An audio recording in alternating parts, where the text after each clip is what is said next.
নমস্কার বন্ধুরা, এইমাত্র পাওয়া আবহাওয়া দপ্তরের তরফ থেকে আবহাওয়ার সবচেয়ে বড় খবর।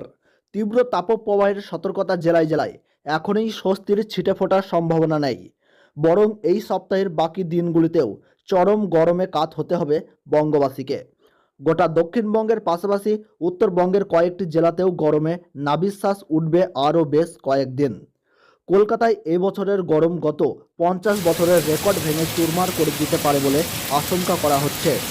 গতকালই প্রায় 42 ডিগ্রির কাছাকাছি পৌঁছে গিয়েছিল মহানগরীর তিলোত্তমার সর্বোচ্চ তাপমাত্রা। আজ তা আরও বেড়ে যেতে পারে। তবে শুধু কলকাতা শহরেই নয়, তীব্র তাপপ্রবাহে নাকাল দক্ষিণবঙ্গের অধিকাংশ জেলা। আজও তীব্র তাপপ্রবাহের সতর্কতা মেদিনীপুর, ঝাড়গ্রাম, বাঁকুড়া এবং পশ্চিম বর্ধমান জেলায়।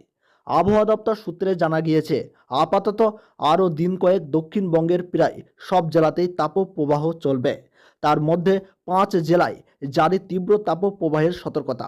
আগামী দিন কয়েক জুড়েই আগুনের পরিস্থিতি থাকবে দক্ষিণবঙ্গ জুড়ে।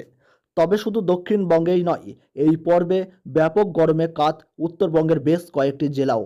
মালদহ, দিনাজপুরে তাপপ্রবাহের সতর্কতা জারি করা হয়েছে। আপাতত উত্তরবঙ্গের 2 পার্বত্য জেলা দার্জিলিং ও কালিম্পং ছাড়া রাজ্যের কোথাও বৃষ্টির সম্ভাবনা নেই। বাংলাদেশের আবহাওয়ার খবর এক নজরে। দেশের বেশিরভাগ এলাকার ওপর দিয়ে বয়ে যাওয়া তাপপ্রবাহ আপাতত কমছে না, উল্টো বাতাসে আর্দ্রতা বেড়ে গরমের অনুভূতি আরও বাড়িয়েছে। কোথাও দমকা হাওয়া বয়ে গেছে, তাতেও উষ্ণতা ভর করেছে।